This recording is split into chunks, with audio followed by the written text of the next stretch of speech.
Good morning student. मैं CM Sharma CSA classes में आपका स्वागत करता हूं। आज की मेरी क्लास कंप्यूटर से है। स्पेशली यह क्लास कंपटीशन परीक्षाओं में पूछे जाने वाले प्रश्नों को ध्यान में रखते हुए बनाई जा रही है। बट अगर कोई भी स्टूडेंट कहीं से ट्रिपल सी की प्रैक्टिस कर रहा हो, तैयारी कर रहा हो या पढ़ाई कर रहा हो, तो उसके लिए भी यह क्लास उतना ही महत्वपूर्ण है जितना कि किसी कंपटीशन वाले स्टूडेंट के लिए है। तो आइए देखते हैं कि कंप्यूटर क्लास में कंप्यूटर क्या होता है, कैसे करते हैं। पहले हम उसके इंट्रोडक्शन के बारे में जानेंगे। यह क्लास एकदम जीरो लेवल से लेकर के फ्लुएंट लेवल तक, मतलब कि टॉप लेवल तक आपको बताई जाएगी। मेरा यह पूरी कोशिश रहेगी कि कंप्यूटर से रिलेटेड अगर किसी भी एग्ज़ाम में कोई भी क्वेश्चन आता है तो वह क्वेश्चन आपसे न छूटे। बस कंटिन्यू आप वीडियो देखते रहें और फॉलो करते रहें। नाउ जो मेरा पहला लेक्चर है वह है आपका इंट्रोडक्शन ऑफ कंप्यूटर, कंप्यूटर का परिचय। तो कंप्यूटर के परिचय में सबसे पहले हम जानेंगे कि हमारा कंप्यूटर क्या होता है। क्या होता है? What is computer. वैसे ये तो किसी परीक्षा में पूछा नहीं जाता कि कंप्यूटर क्या होता है, लेकिन फिर भी आप जब जीरो लेवल से पढ़ रहे हैं तो हम शुरुआत से जितने भी क्वेश्चन आते हैं उन सभी क्वेश्चन को लेकर के चलते रहेंगे और कहाँ कहाँ से क्वेश्चन पूछे आते हैं उन सभी क्वेश्चन को हम बताते रहेंगे। फिर हाल हम जानते हैं कि कंप्यूटर क्या होता है। देखिए, एक बेसिक डेफिनेशन कि कंप्यूटर एक इलेक्ट्रॉनिक मशीन है, जो सभी को जानते हैं। यह कंप्यूटर वर्ड जो है एक ग्रीक का वर्ड था, एक ग्रीक वर्ड है कंप्यूट, और कंप्यूट का मतलब होता है गणना करना। इसे कंप्यूट वर्ड से ही कंप्यूटर शब्द का निर्माण हुआ। कंप्यूटर की जो हिंदी में मीनिंग होती है वह होती है संगणक। बात ध्यान रखिएगा कि शुरुआत में जो कंप्यूटर बनाने का पर्पस था वह कैलकुलेशन का था, क्योंकि संगणक से जैसे नाम ही स्पष्ट होता है, संगणक मतलब गणना करने वाला। तो जो कंप्यूटर बनाने का पर्पस था वह गणना करने के लिए लाइक एस कैलकुलेटर की तरह था। अब कंप्यूटर में जैसे हम इतना तो बताएं कि कंप्यूटर एक इलेक्ट्रॉनिक डिवाइस है, फिर कहते हैं which accept raw data and give an output as result, मतलब कि जो हमारे द्वारा दिए गए डेटा को एक्सेप्ट करती है एंड देन हमें रिजल्ट प्रोवाइड करती है, जिसको हम आउटपुट कहते हैं। तो हम देखते हैं कि क्या होता है। एक मिनट।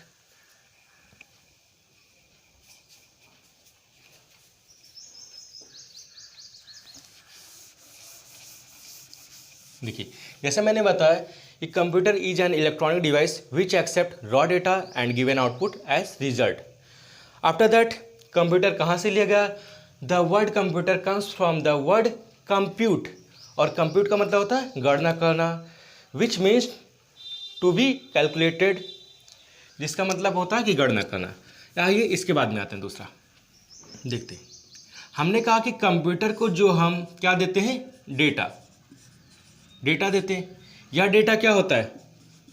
प्रोसेस होता है एंड देन हमें रिजल्ट मिलता है, जिसको हम क्या कहते हैं, आउटपुट कहते हैं। तो पहले तो हम जानते हैं कि डेटा क्या होता है। देखिए, डेटा का मतलब होता है रॉ मटेरियल मतलब कि कच्चा पदार्थ, या यूं कह सकते हैं कि अनसॉल्व डेटा होता है। अनसॉल्व डेटा,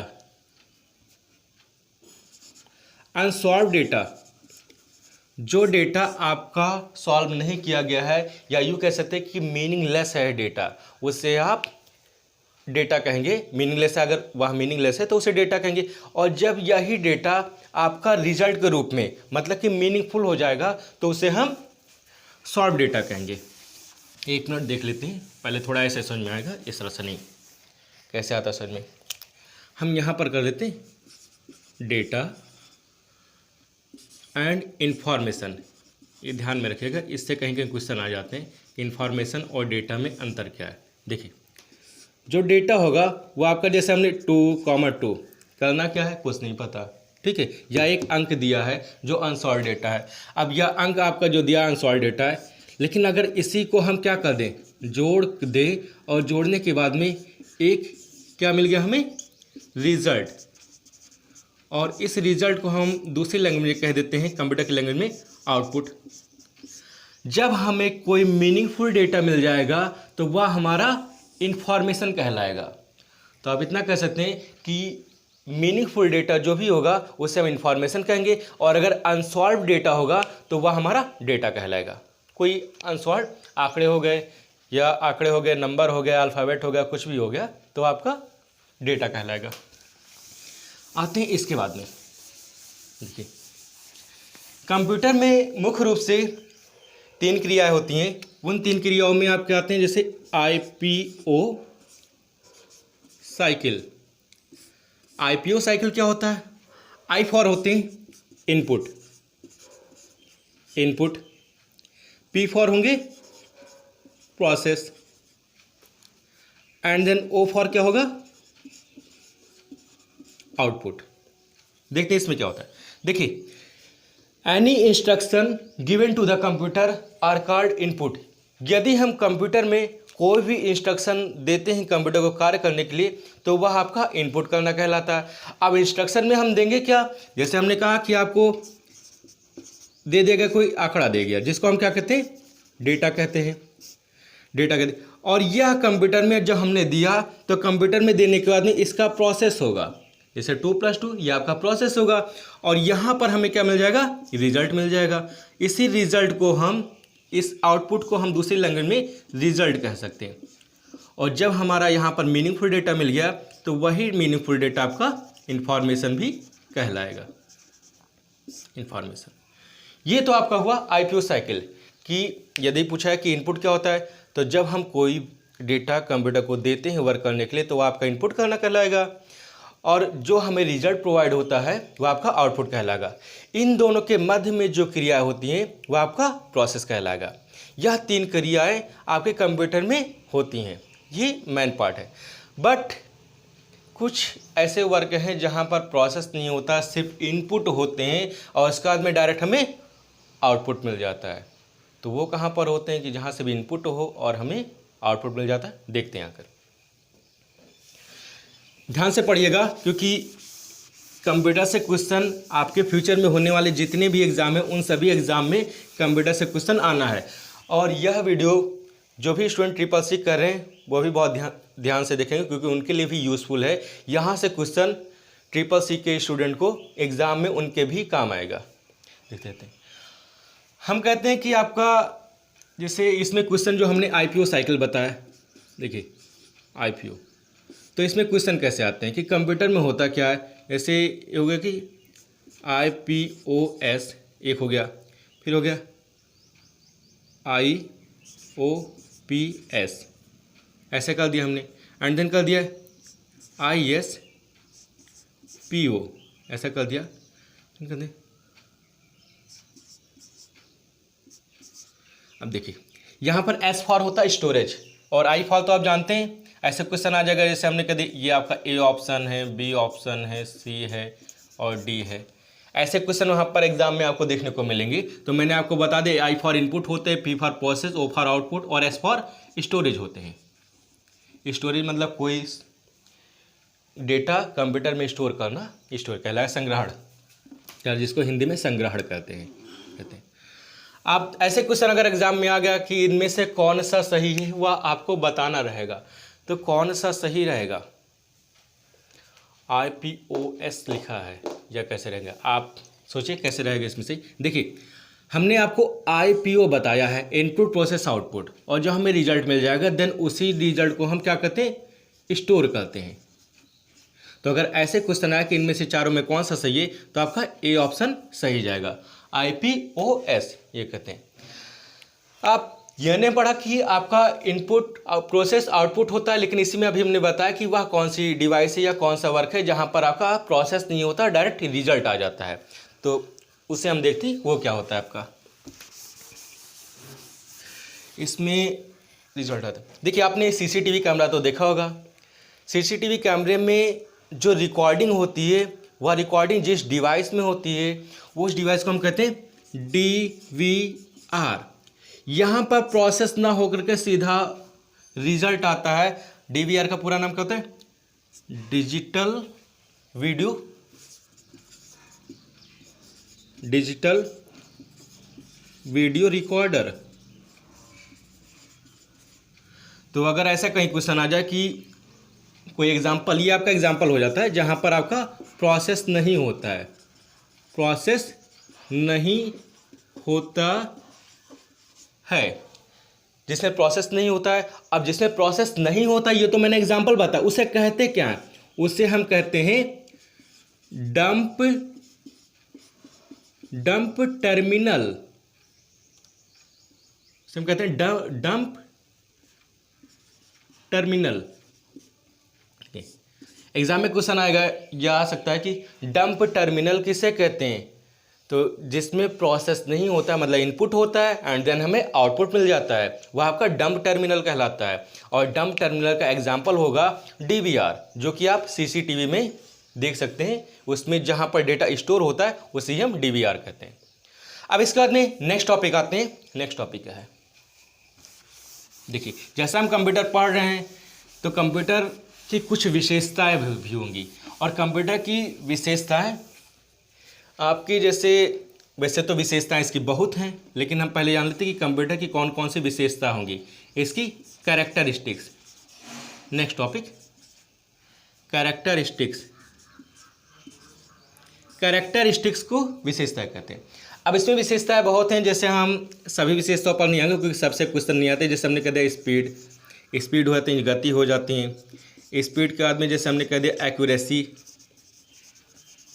एक्यूरेसी मतलब शुद्धता, ठीक है, शुद्धता हो गई।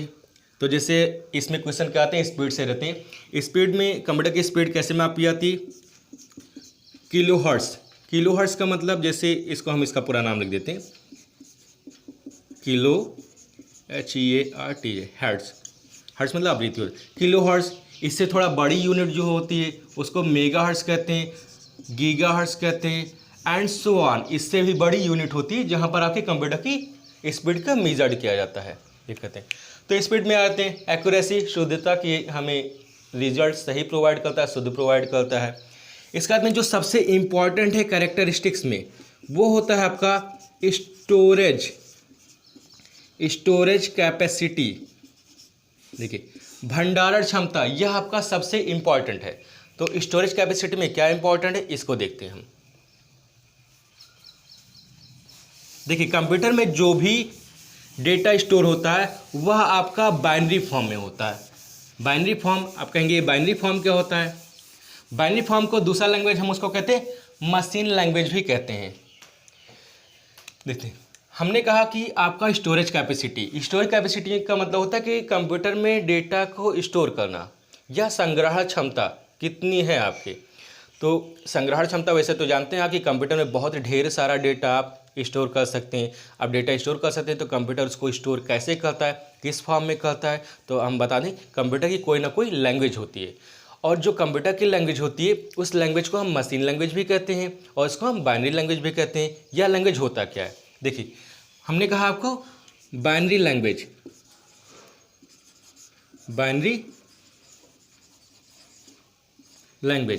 और यह बाइनरी लैंग्वेज आपका 1 और 0 के फॉर्म में होता है। 1 और 0 के फॉर्म में होता है। इसी बाइनरी लैंग्वेज को हम मशीन लैंग्वेज भी कहते हैं, मशीन लैंग्वेज कहते हैं। आपके क्वेश्चन में अक्सर एक क्वेश्चन आते रहते हैं कि जो ये मशीन लैंग्वेज है यह डेवलप किसने किया था, मतलब कि बाइनरी लैंग्वेज को डेवलप किसने किया था।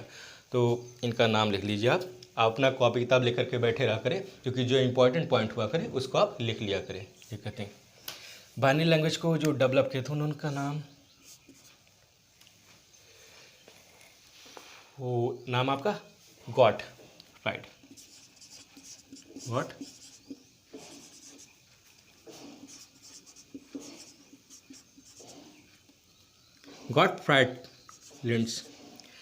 गॉटफ्राइड, आप इतना ध्यान रखेंगे, ठीक है, कि जिन्होंने बाइनरी लैंग्वेज को डेवलप किया था वो आपके थे गॉटफ्राइड, ये कहते हैं। तो ये कहीं एग्जाम में, जो कंपटीशन के एग्जाम होते हैं वहाँ पर पूछ लिए जाते हैं, क्योंकि मेरा मकसद है कि कंपटीशन एग्जाम में जितने भी क्वेश्चन जिस भी चैप्टर से आए हों, वो कोई भी क्वेश्चन अगर आप वीडियो को देख कर जाएंगे या जितने मेरे फ्यूचर में आने वाले लेक्चर हैं अगर उनको आप फॉलो करते हुए जाएंगे तो आपका कोई भी क्वेश्चन कंप्यूटर से रिलेटेड आएगा वह छूट नहीं सकता। इतना तो कन्फर्म है या कॉन्फिडेंस है खुद पर। Now come on the point. Gottfried ये जो लैंग्वेज डेवलप किया था ये 1671 बता दें, 1671 में आपका लैंग्वेज डेवलप हुआ था, बाइनरी लैंग्वेज में ये कहते हैं। तो ध्यान रखिएगा, वहाँ पर हम नोट कर लीजिएगा अपना कॉपी किताब जो भी लिए रहते हैं।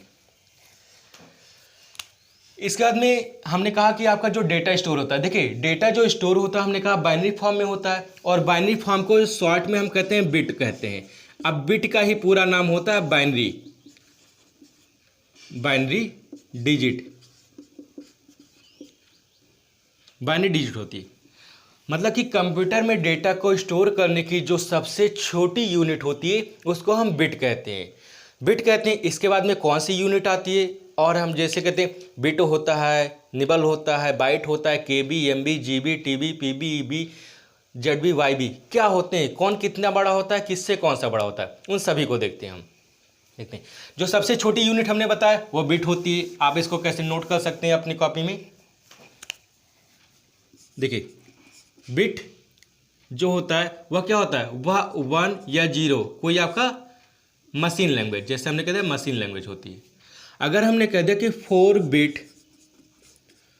बिट इज इक्वल कितना होता है, 1 निबल होता है, 1 निबल, जिसको कि हम आधा कैरेक्टर कहते हैं, CHAR कैरेक्टर मतलब हो जाएगा आधा कैरेक्टर कहते हैं।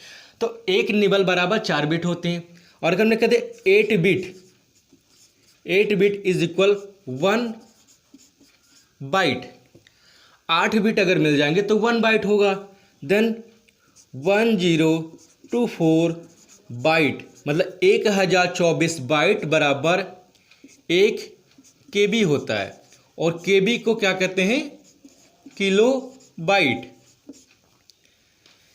फिर कहेंगे 1024 किलो बाइट बराबर 1 MB, जिसको क्या कहते हैं, मेगा बाइट। और इससे बड़ी यूनिट हो जाएगी 1024 mega bite is equal 1 GB, जिसको क्या कहते हैं हिंदी में, गीगा बाइट। तो आप अक्सर सुनते रहते हैं मेरे मोबाइल में इतना GB का चिप है, इतना GB का चिप है। अगर कोई पूछ ले कि GB किसे कहते हैं तो आप कहते हैं ये कंप्यूटर की एक हिसाब से इकाई है कि इसको डेटा को स्टोर करने की जो इकाई होती है वह आपका KB, MB, GB ये सब आपके कंप्यूटर में डेटा स्टोरेज करने की इकाई, जिसको कि आप यूनिट कहते हैं, या अगर आप साइंटिफिक लैंग्वेज में कहते हैं तो वहाँ पर मात्रक कहते हैं। तो ये आपका KB, MB, GB ये रहते हैं। इससे बड़ी यूनिट जैसे हमने कह दिया 1024 GB बराबर क्या होता है, 1 TB, जिसको हम कहते हैं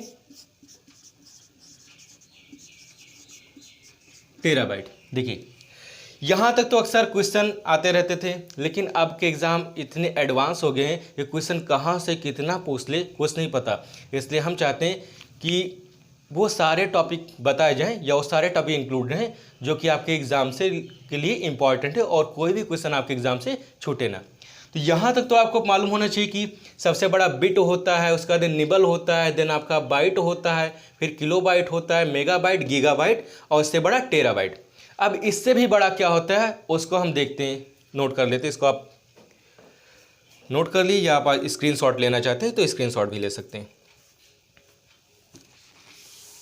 देखिए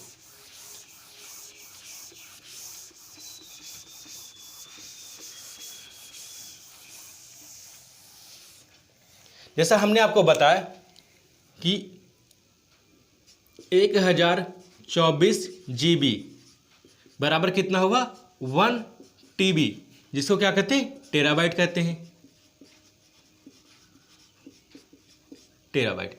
अब इससे बड़ा हो जाएगा 1024 terabyte, 1024 terabyte is equal 1 PB, जिसको पेटाबाइट कहा जाता है। इसके बाद में आते हैं 1024 सॉरी एक minute, PB is equal 1 EB, जिसको क्या कहते हैं, exabyte, exabyte. After that 1024 EB is equal 1 ZB, तो क्या करें, जोटाबाइट, जोटाबाइट। और सबसे बड़ी स्टोरेज यूनिट होगी 1024 YB इज इक्वल 1, सॉरी माफ करिएगा, ZB इज इक्वल 1 योटाबाइट। ये आपकी स्टोरेज यूनिट है, जिसको कि आप याद कर लेंगे, बार बार प्रैक्टिस करेंगे तो आपको याद हो जाएगा कि कौन सी यूनिट किससे बड़ी होती है। इसमें क्वेश्चन कैसे आते हैं, क्वेश्चन तो आपका कैसे आते हैं वो हम बताते रहेंगे, लेकिन इसको एक तरीके से और लिख दीजिए। देखिए हमने अभी तक आपको बताया कि सबसे छोटी जो यूनिट होती है वो आपकी होती है बिट, और उससे बड़ी कौन सी होती है, निबल, और निबल से बड़ी क्या होती है, बाइट, बाइट से बड़ी KB, MB, GB, GB के बाद में TB, PB, EB, ZB और सबसे बड़ी YB, जिसको योटाबाइट कहते हैं। तो ये आपको ये जो क्रम है, यह क्रम आपको याद होना चाहिए कि कौन से क्रम में कौन सा आएगा, ध्यान रखिएगा। तो आपकी जो सबसे छोटी यूनिट है वो बिट है, बिट का पूरा नाम बाइनरी डिजिट होता है, और सबसे बड़ी आपकी है योटाबाइट, यहाँ पर ध्यान रखिएगा। ये तो आपका कैरेक्टरिस्टिक्स ऑफ कंप्यूटर जो था, उसमें जो आपकी सबसे महत्वपूर्ण टॉपिक थी स्टोरेज कैपेसिटी। स्टोरेज कैपेसिटी में हम डेटा को कैसे स्टोर करते हैं, उसकी कौन कौन सी यूनिट है वो आपने देखा। इसके बाद में हम नेक्स्ट टॉपिक पर आते हैं। आप अगर ऐसे पढ़ते रहेंगे तो ये CCC वाले जितने हैं उन सब के एग्ज़ाम के लिए भी है। कॉम्पिटिशन एग्ज़ाम में जो भी स्टूडेंट कॉम्पिटिशन की तैयारी कर रहे हैं, जैसे आपका NTPC का एग्ज़ाम जब भी होगा या ग्रुप D का होगा, तो उन सब एग्ज़ाम के लिए यह क्वेश्चन, ये कंप्यूटर की क्लास उन सब के लिए बहुत ही महत्वपूर्ण है। कहते हैं, देखिए हमने क्या देखा, कंप्यूटर क्या होता है, कंप्यूटर के बाद में हमने उसमें डेटा और इन्फॉर्मेशन में क्या डिफरेंस है, इन्फॉर्मेशन क्या होते हैं, डेटा क्या होते हैं। उसके बाद में देखा हमने IPO साइकिल, मतलब इनपुट, प्रोसेस और आउटपुट। इसके बाद में हमने पढ़ा कैरेक्टरिस्टिक्स ऑफ कंप्यूटर, मतलब कंप्यूटर की विशेषताएं क्या क्या होते हैं, जिनमें सबसे महत्वपूर्ण था आपका स्टोरेज कैपेसिटी। अब इसके बाद में हम पढ़ेंगे टाइप्स ऑफ कंप्यूटर। देखिए टाइप्स ऑफ कंप्यूटर, जो कंप्यूटर के टाइप्स हैं वह दो प्रकार से हैं। ऐसे कह देते हैं बेस्ड ऑन वर्क, और दूसरा कहेंगे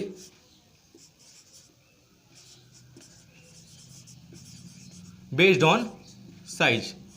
मतलब कि कंप्यूटर को हम दो भागों में बांटा गया है, जिसमें एक वर्क के आधार पर अलग किया गया है और साइज के आधार पर अलग किया गया। अब जो वर्क के आधार पर अलग किया गया है उनमें कौन कौन से कंप्यूटर आते हैं, वहां पर आपका आएगा, देखिए वहां पर आपका तीन प्रकार से आ जाएंगे। एक आपका आएगा एनालॉग कंप्यूटर, एनालॉग कंप्यूटर। दूसरा आपका आएगा डिजिटल कंप्यूटर, और थर्ड आपका हो जाएगा हाइब्रिड कंप्यूटर। यहां पर आपका एनालॉग कंप्यूटर, डिजिटल कंप्यूटर और हाइब्रिड कंप्यूटर, जिसको कि हमने वर्क के आधार पर अलग किया है। फिर आते हैं कि यहां पर एनालॉग क्या होता है, डिजिटल क्या होता है, हाइब्रिड क्या होता है। देखिए जैसे आपका एनालॉग कंप्यूटर जो आपका फिजिकल नेचर होता है, मतलब कि ऐसा परिवर्तन जो हमें परिवर्तित होते दिखाई देता है, तो आपका फिजिकल में आ जाते हैं। अब फिजिकल में अगर इसका एग्जांपल कोई वर्क जो कि आपका कॉन्टिन्यू प्रोसेस में हो रहा है, कॉन्टिन्यू प्रोसेस एग्जांपल के लिए जैसे आपका थर्मामीटर हो गया, बीपी मशीन हो गई, स्फिग्मोमीटर हो गया, ठीक है, जिससे बुखार वगैरह मापते हैं उसे हो गए, और बाइक का स्पीडोमीटर हो गया। ये सब आपके एनालॉग कंप्यूटर के अंतर्गत आते हैं। इसमें डेटा आपका कंटिन्यू होता है। अब एनालॉग कंप्यूटर की जो आपकी जैसे यहाँ पर कर देते हैं, देखिए यह आपका इस प्रकार से इसकी जो चलते रहते हैं ऐसे आपका यहाँ पर चलते रहते हैं। यह आपका एनालॉग जो कंप्यूटर होता है उसकी ये सिग्नल है एनालॉग कंप्यूटर। इस एनालॉग कंप्यूटर में खास बात ये ध्यान रखिएगा, जैसे क्वेश्चन जो आते हैं अगर पूछ ले कि डिजिटल कंप्यूटर और एनालॉग कंप्यूटर में जो सबसे मेन डिफरेंस होता है कि आपका डिजिटल कंप्यूटर में जो रिजल्ट मिलता है वो आपको प्योर शुद्ध मिलेगा डिजिटल में, और आपका एक्यूरेट ये जो आपका एनालॉग होगा उसमें आपका प्योर रूप से नहीं मिलता है। यहाँ पर कर देते हैं। अब जैसे हमने देखिए अगर आपका रिजल्ट अंकों में मिलता है, जैसे मैंने आपको बता दिया BP machine, blood pressure machine हुआ तो थर्मामीटर मशीन होती है, ठीक है थर्मामीटर। यदि थर्मामीटर जैसे हमने कह दिया कि डॉक्टर ने बुखार मापा और बुखार मापा फिर उसको देखा कि कितना है बुखार, बट अगर वह बुखार बस ऐसे ही बता देते हैं कि हाँ इतना है, 60 है, 70 है, 80, 100 जो भी हो, ठीक है बता देते हैं, तो उसमें अगर नंबर लिख करके आता है कि हाँ इतना है 97 आ गया बुखार, तो अगर अंकों से कोई रिजल्ट पता चलता है तो वो आपका डिजिटल कंप्यूटर के अंतर्गत आएगा। और अगर अंकों से नहीं बस वैसे ही वहाँ तक पारा गया और उसको बता दी इतना देकर के इतना है, तो वो आपका डिजिटल नहीं होगा, मतलब आपका एनालॉग के अंतर्गत आ जाएगा। कुल मिलाकर इतना डिफरेंस है कि अगर आपको कोई रिजल्ट अंकों में मिलता है लिख करके आता है तो वह अंकों का रिजल्ट आपका डिजिटल कंप्यूटर के अंतर्गत आ जाएगा, और अगर अंकों में नहीं आता है तो आपका एनालॉग में आ जाएगा। जैसे आपने देखा बाइक के स्पीडोमीटर, बाइक जब चलती है तो इसमें स्पीड बताता है। अब पता चला कि बाइक हमारी चल रही है, एक मिनट देखिए, पता चला कि बाइक चल रही है और बाइक की जो स्पीड है, देखिए बाइक चल रही है और हमने कहा कि बाइक हमारी 60 की स्पीड में चल रही है। अगर 60 की स्पीड में बाइक चल रही है और बाइक में अगर वह लिख करके आता है, जैसे अपाची गाड़ी हो गई, पल्सर गाड़ी हो गई, इसमें अंक लिख करके आते हैं, तो अंक लिख करके आए तब तो वहाँ पर डिजिटल हो गया, डिजिटल स्पीडोमीटर है, तो वहाँ पर आपका एनालॉग कंप्यूटर का गुण नहीं रहेगा। लेकिन अगर वहाँ पर जैसे टीवीएस स्पोर्ट वगैरह हो गए, इसमें अंक लिख करके नहीं आते, ठीक है, वह आपका बस कांटा कहाँ तक गया उसको देखकर बता देगा कि हाँ गाड़ी इतनी स्पीड में चल रही है। तो जब अंदाज से हम कहते हैं, अंदाज से क्या कि लगभग उस रिजल्ट के आसपास, कंफर्म तो नहीं कि इतना ही होगा, ठीक है, तो वहाँ पर आपका एनालॉग कंप्यूटर के अंतर्गत आ जाएगा। या इसका दूसरा एग्जांपल दे सकते हैं, जैसे आपके घर में घड़ी लगी होगी, अगर घड़ी ऐसी हो जिसमें आपका मिनट सेकंड ये सब लिख करके आता हो तो वह घड़ी आपकी डिजिटल घड़ी कहलाएगी। और फिर पता चले कि आपका जो घड़ी है वह फिर कौन सी बड़ी सी छोटी सी किस पर पहुंची है, लिख करके नहीं आ रहा, बस पहुंची किस पर उसको बता दिए कि हाँ 2:55 हो रहे हैं, अरे हो सकता है 56 मिनट हो रहे हैं या हो सकता है 54 मिनट हो रहे हों, तो ये आपका कंफर्म टाइम तो नहीं हुआ ना, क्योंकि आपका लिख करके तो आया नहीं है। जब अंकों में लिख करके डेटा आ जाएगा तो वो आपका डिजिटल कंप्यूटर के अंतर्गत आते हैं, हटाते हैं यहाँ पर। तो आपने एनालॉग में देखा कि एनालॉग में आपका कॉन्टिन्यूस डेटा रहेगा और डिजिटल कंप्यूटर में आपका 1 और 0 के फॉर्म में रहेगा, क्योंकि आपका ये बाइनरी लैंग्वेज में होगा 1 और 0 के फॉर्म में। ये कंप्यूटर समझता है आपको, तो आपकी लैंग्वेज में प्रोवाइड करेगा। यहाँ पर आपको जो रिजल्ट मिलेगा वो 1 और 0 के फॉर्म में रहेगा। जो हाइब्रिड कंप्यूटर होता है या एनालॉग और डिजिटल का कॉम्बिनेशन होता है, इसमें आपका एनालॉग और डिजिटल इन दोनों का कॉम्बिनेशन होता है। इसका एग्जांपल जैसे आपने देखा होगा सीटी स्कैन जो करते हैं डॉक्टर लोग, या आपने देखो ईसीजी मशीन होता है, ईसीजी मशीन, क्योंकि इसमें जो वर्क होते हैं वह एनालॉग और डिजिटल दोनों में होते हैं।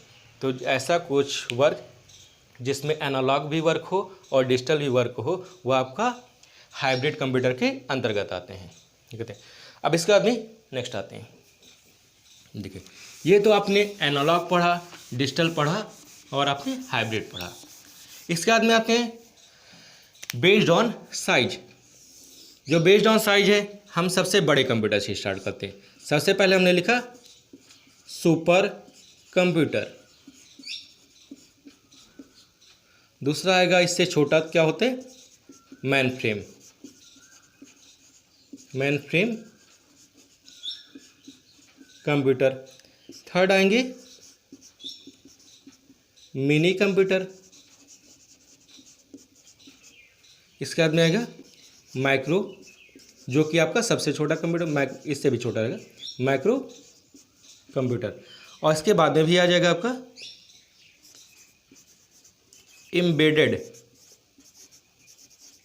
एम्बेडेड कंप्यूटर, जिसको कि आप हैंड हेल्ड डिवाइस भी कह देते हैं। तो पहले हम ऊपर देखते हैं। देखिए सुपर कंप्यूटर, सुपर जैसे नाम से ही सुपर है, ठीक है। यह कंप्यूटर आकार में सबसे बड़ा होता है और यह आपके रिसर्च फील्ड में यूज़ होता है। रिसर्च फील्ड का मतलब जैसे साइंटिफिक फील्ड में है आपका, जैसे हमने कह दिया कि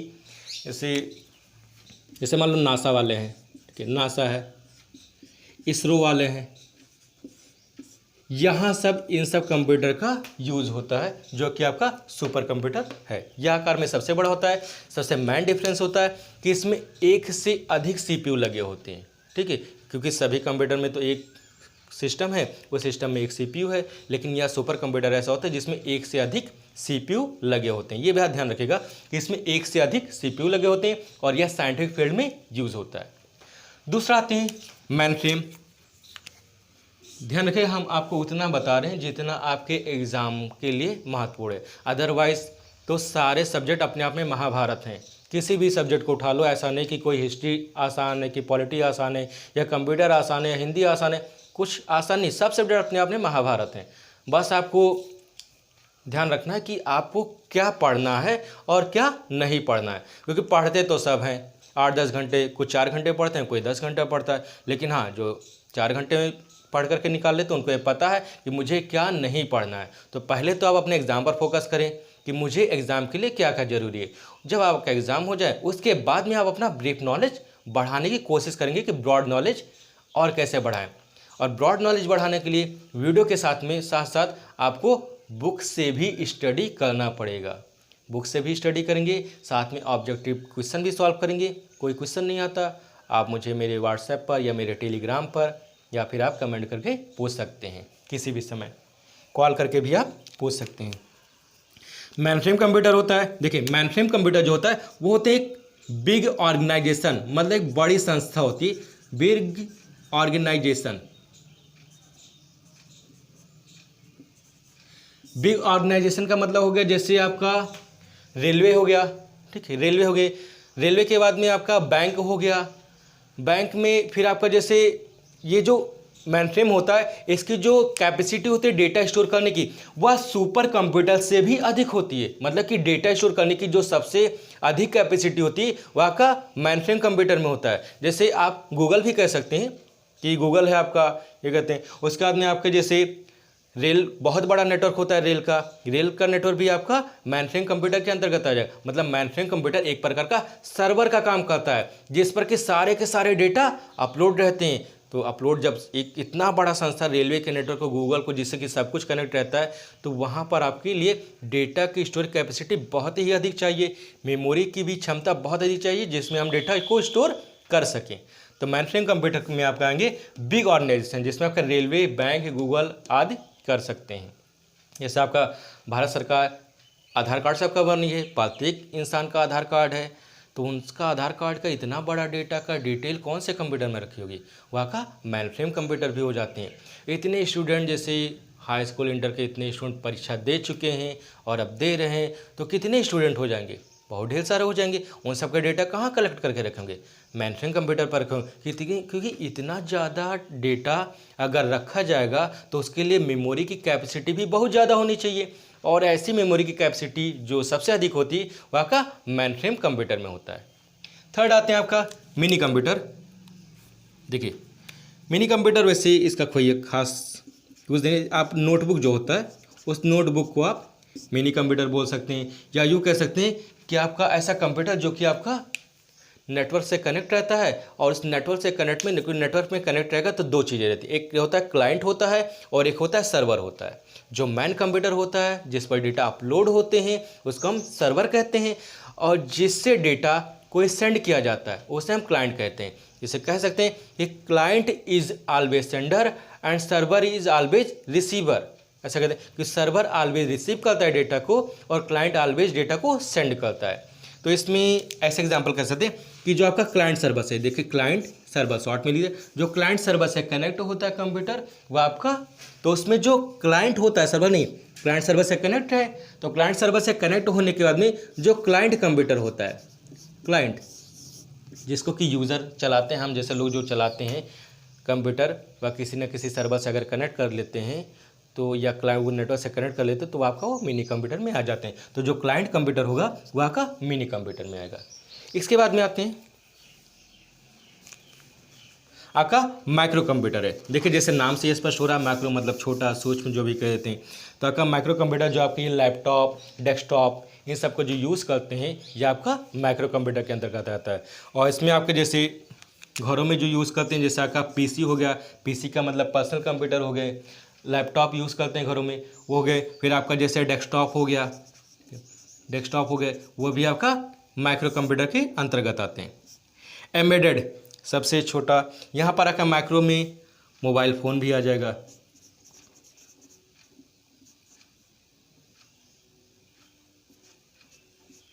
मोबाइल ये आपका माइक्रो कंप्यूटर में भी आ जाएगा। यहाँ पर एम्बेडेड कंप्यूटर लिखें, सबसे छोटा, जैसा आपका वीडियो गेम हो गया, ठीक है, वीडियो गेम के बाद में आपका जैसे कैलकुलेटर हो गया, ये सब आपके एम्बेडेड कंप्यूटर के अंतर्गत आते हैं। ये तो आज आपने देखा कि हमारा इंट्रोडक्शन ऑफ कंप्यूटर में देखा, जैसे आपके कि बेस्ड ऑन साइज और बेस्ड ऑन वर्क देख लिया कि हमारे कौन सा कंप्यूटर के बेस्ड ऑन वर्क में कौन से आते हैं, और आपके डिजिटल कंप्यूटर, हाइब्रिड कंप्यूटर। इसके बाद में देखिए इसमें से जो क्वेश्चन आते हैं, जैसे आपको क्वेश्चन सुपर कंप्यूटर से बहुत पूछे जाते हैं कि पहला सुपर कंप्यूटर, अपने इंडिया का पहला सुपर कंप्यूटर, वर्ल्ड का पहला सुपर कंप्यूटर कौन सा, पहला कहाँ बना, ऐसे क्वेश्चन बहुत आते रहते हैं। तो उनके बारे में थोड़ा चर्चा करते हैं और फिर दूसरा बताते हैं। जैसे मान लो यहाँ पर एनालॉग कंप्यूटर लिखा है, तो एनालॉग कंप्यूटर तो आपका वर्क के आधार पर डिवाइड किया गया। इसमें क्वेश्चन पूछे जाते हैं यहाँ पर वर्ल्ड फर्स्ट हाइब्रिड कंप्यूटर। देखिए दुनिया का सबसे पहला जो हाइब्रिड कंप्यूटर था उसका नाम था क्वांटम। ये यूपी पुलिस की जो ऑपरेटर वाली परीक्षा होती है, यूपी ऑपरेटर वाला, वहाँ पर ये क्वेश्चन पूछे गए थे कि सबसे पहला विश्व का वो सबसे पहला आपका हाइब्रिड कंप्यूटर कौन सा है, तो आपका क्वांटम आ जाएगा। इतना टॉपिक को तैयार करने के बाद में इसमें इंपॉर्टेंट क्या रहेगा, जैसे हमने वहाँ पर आईपीओ साइकिल बताया, आईपीओ साइकिल में IPO and then S for storage, वहाँ पर आपको आईपीओ साइकिल में ध्यान रखना है। एंड देन आपको बताया मैंने कैरेक्टरिस्टिक्स, जहाँ पर आपको स्टोरेज कैपेसिटी पता करना है, ठीक है, स्टोरेज कैपेसिटी क्या होता है। फिर मैंने बता दिया आपको जो आपका टाइप्स ऑफ कंप्यूटर है, टाइप्स ऑफ कंप्यूटर में सबसे पहले तो आप कंप्यूटर के कौन कौन से नाम होते हैं वो पता कर लीजिए, और कौन सा कंप्यूटर किसके बाद में आता है। जैसे सबसे बड़ा साइज के आधार पर हमने बता दिया कि आपको सुपर, फिर मेन, फिर मिनी, इसका then micro and then embedded, ये हो जाए। तो इसको आप क्रम वाइज याद रखिए कि कौन सा कंप्यूटर किसके अंतर्गत आता है। एंड फिर पूछ लिया कि आपको जैसे कोई रिजल्ट मिला वह आपका जैसे 1 अंकों में लिखा हुआ है, या आपका एनालॉग में जैसे थर्मामीटर हो गया। अब थर्मामीटर कौन से कंप्यूटर का एग्जाम्पल है, तो आपका एनालॉग का थर्मामीटर एग्जाम्पल है, थर्मामीटर का एनालॉग वाला है, ये कहते हैं। आप यहाँ पर अब जो सबसे मेन टॉपिक आएगी या जो ब्रीफ टॉपिक होगी उसको देखते हैं हम।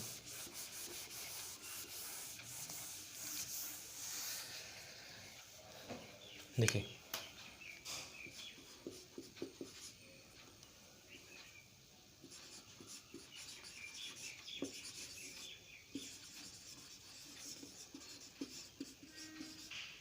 हिस्ट्री ऑफ कंप्यूटर, कंप्यूटर का इतिहास हम जानते हैं कि कंप्यूटर है क्या। वैसे तो कंप्यूटर आपका बहुत ही, जैसे आपका देश आज़ाद होने से पहले ही कंप्यूटर का इतिहास वगैरह या कंप्यूटर से बारे में चल रहा है। तो कंप्यूटर के इतिहास जो शुरुआत में कंप्यूटर बना, ऐसे हमने शुरुआत में बताया कि कंप्यूटर शुरुआत में गणना करने के लिए बनाया जा रहा था। तो गणना करने का मतलब जैसे कंप्यूटर का हिंदी में नाम भी होता है संगणक होता है। अब संगणक का मतलब जो शुरुआत में कंप्यूटर बने होंगे वो कोई ना कोई गणना ही तो कर रहे होंगे, गणना जैसे कैलकुलेटर की तरह। तो कैलकुलेटर का क्या काम होता है, गणना करना, जोड़ना, घटाना, गुणा भाग, ये काम होते हैं। वैसे आपके जो शुरुआत में कंप्यूटर बन रहा था उनका भी ऐसे ही वर्क था। इसमें आपके हिस्ट्री ऑफ कंप्यूटर में जैसे हमने कहते एबेकस सबसे पहले आते हैं। एबेकस आपका लगभग 600 BC, मतलब 600 ईसा पूर्व आपका एबेकस हुआ था, जिसका डेवलप कहाँ पर हुआ था, चाइना में हुआ था, जिसको चीन कहते हैं। तो एबेकस जो शुरुआत में सबसे पहले इसमें बढ़े जो 600 ईसा पूर्व लगभग हुआ था, ठीक कहते हैं। तो एबेकस क्या होता है, एबेकस को आप कहीं किसी किड्स वाले प्ले स्कूल में भी देख सकते हैं ऐसा कि एबेकस कहाँ हो सकता है, किसी स्कूल में हो। एबेकस से छोटे छोटे बच्चों को इस समय गणना करने के लिए कहीं कहीं बताते हैं कैसे होता है, उसको हम फिगर बना दे रहे हैं। लगभग एबेकस आपका देखिए,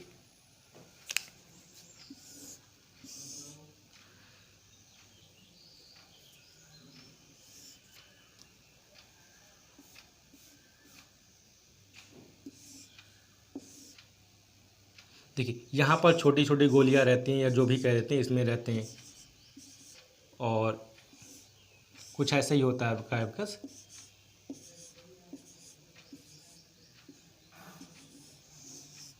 लगभग ऐसे ही होते हैं कुछ एबेकस आपकी। मेरी ड्राइंग उतनी अच्छी बनती नहीं है, ये कहते हैं।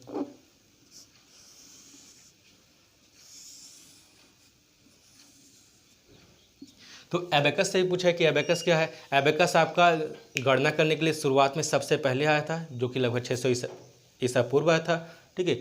वो ये आपका चाइना में आया था। एबेकस के बाद में दूसरा आते हैं।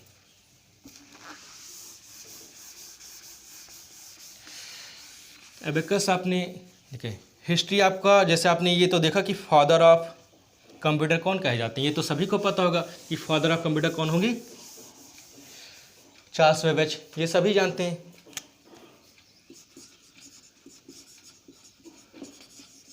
फादर ऑफ कंप्यूटर, और एक होते मदर ऑफ कंप्यूटर, क्योंकि फादर है तो मदर ऑफ कंप्यूटर भी तो कोई होगा, मदर ऑफ कंप्यूटर। तो इसमें आप क्या करें, चार्ल्स बेबेज जो कि आपका फादर ऑफ कंप्यूटर कहलाते हैं, और मदर ऑफ कंप्यूटर कौन होगा, लेडी अगस्ता। लेडी अगस्ता जो कि फर्स्ट प्रोग्राम बनाई हुई थी, तो ये आपके मदर ऑफ कंप्यूटर हो जाएंगी यहाँ पर। तो फादर ऑफ कंप्यूटर जो कि एग्जाम में अक्सर पूछे जाते हैं, चार्ल्स बेबेज, और ये लेडी अगस्ता, ये क्यों कहे जाते हैं, इनको आगे थोड़ा बताएंगे कि इन्होंने एक डिफरेंस इंजन या एनालिटिकल इंजन बनाया था। तो जो इसमें सिस्टम थे, जैसे हमने बताते कि मैन जो क्रिया होती है आईपीओ साइकिल की होती, तो इन्होंने बस वही कॉन्सेप्ट दिया था कि इनपुट होगा, डेटा प्रोसेस होगा एंड देन आउटपुट होगा। तो उन्हीं कॉन्सेप्ट देने की वजह से ही चार्ल्स बेबेज को फादर ऑफ कंप्यूटर कहा जाता है, कहते हैं। इसके बाद में आपका जैसे बहुत सी डिवाइस हैं आपके, जैसे पास्कल लाइन है, आपका एनालिटिकल इंजन बताएंगे, डिफरेंस इंजन बताएंगे, मार्क 1 है या का। इसमें हरमन होलेरिच जो जितने भी डिवाइस ये लोग को आविष्कार किए, तो ये आपकी वीडियो वैसे बहुत लंबी हो जाएगी, इसलिए हम इसको सेकंड लेक्चर में आपको हिस्ट्री ऑफ कंप्यूटर बताएंगे। इस टॉपिक में आपको क्या नहीं समझ में आया या क्या पूछते हैं, उन सबको आप वीडियो को देखने के बाद में डिसाइड कर और उसको हमें कमेंट करके बताएं। तो फिर सेकंड लेक्चर में हमारा आगा टॉपिक हिस्ट्री ऑफ कंप्यूटर, जो कि स्टूडेंट को थोड़ा टफ भी लगते हैं, बट टफ नहीं रहेंगे। आप ध्यान से स्ट्रक्चर बनाकर हम बताएंगे आपको कि आप उसको हिस्ट्री ऑफ कंप्यूटर आ गया समझ में। तो thanks for watching this video, और जो भी इसमें कमियां हैं वो आप प्लीज़ कमेंट करके बताएं।